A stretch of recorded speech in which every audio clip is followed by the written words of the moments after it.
San Francisco is by far and away one of the most desirable destinations in the world. And yet, despite all the glamour and the beauty of the city on the hill, for the past few years, it has become a city of national urban decline, one that saw a huge rise in homelessness and petty crime. It was almost described as unlivable. And then the AI companies arrived, OpenAI and Anthropic, and they all set up shop in the city. In doing so, all of the employees are flooding into the housing market and they are driving up the costs. So take a look at some of the examples. This one, Midtown Terrace, 1,500 square feet, sold for more than $2 million. Noe Valley, 3,700 feet, rather glamorous this, $6.7 million. And then you go to Curl Valley, 3,600 square feet, beautiful property. It sold for $8.1 million. John DiDomenico is a real estate agent at Compass and joins me now. Is it all about AI? Richard, thanks so much for having me. Great to be with you. Yeah, it is about AI. We've got so many buyers who have stock options that they are getting access to in equities, and they are bringing huge amounts of cash into the marketplace. Our inventory is on the low side, so we have a lot of well-heeled buyers stepping into the market here in San Francisco and bidding and overbidding on the available inventory, especially the properties that show well, single family homes in particular. So how is this different to the Silicon Valley tech, if you will, money that came in the 90s and noughties? Why is this different? Yeah, it's a great question. The valuations of these companies, Anthropic and OpenAI, are eight times as much as Facebook, if you could imagine that, over $800 billion each.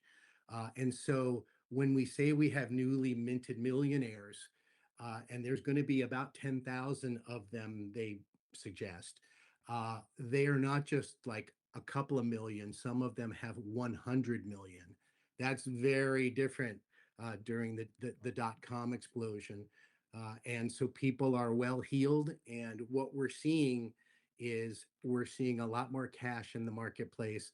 We're not seeing as many nearly offers that require financing. It's cash with quick close and the ability to, frankly, outbid each other.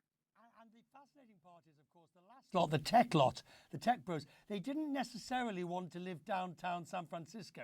They liked, if you will, the valley, the rural, and even further up towards Washington State. This lot want to be right downtown, right in the heart of the city. That's exactly right. They love the neighborhoods and the amenities and the coffee shops, the restaurants, closeness to outdoor components. But downtown, there are companies that are incenting their employees that if they rent within, say, or buy within a half mile of the office, they're going to give them additional financial incentives. So here's the tricky bit for you, because yeah, you're selling property, you get good commissions, and at the same time, you want to ensure a nice balance of people living in any areas, and you've got your own love of the areas yourself.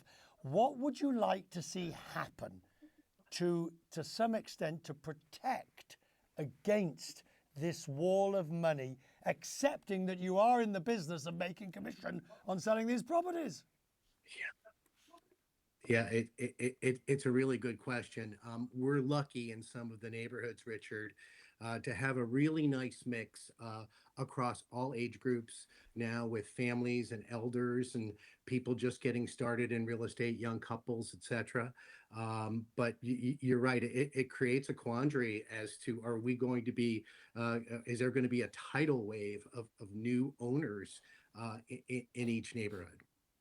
What can be done? What do you think can be done, because at some point, I mean, it's very difficult for the city council to step in. I suppose you could put in zoning restrictions. I suppose you could look at state taxation, increasing taxation on those properties. But at the end of the day, there's no easy answer here.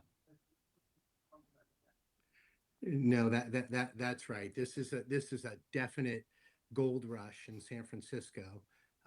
One element that people may not know is that, look, in San Francisco, it's only 7 miles wide by 7 long. There's a finite number of homes and a finite numbers of condominiums. And so, I think we sell maybe 5 or 6 or 7,000 units per year. And I think that will keep the penetration more modest. But it will still be there. Funny enough, talking to which, my sister and when I came back from San Francisco this morning, where they were visiting their children who live out in Presidio, and they said exactly that. They said it was their kids simply cannot afford to live it downtown because the AI money is moving in. It's quite worrying. It's really intense. Even the rents are up 20% in the last 12 months. The values, which were pretty significant and high last year, are up 25% since last July 2025. We're starting to see a little spillover into particular neighborhoods of Marin and the peninsula just south of us.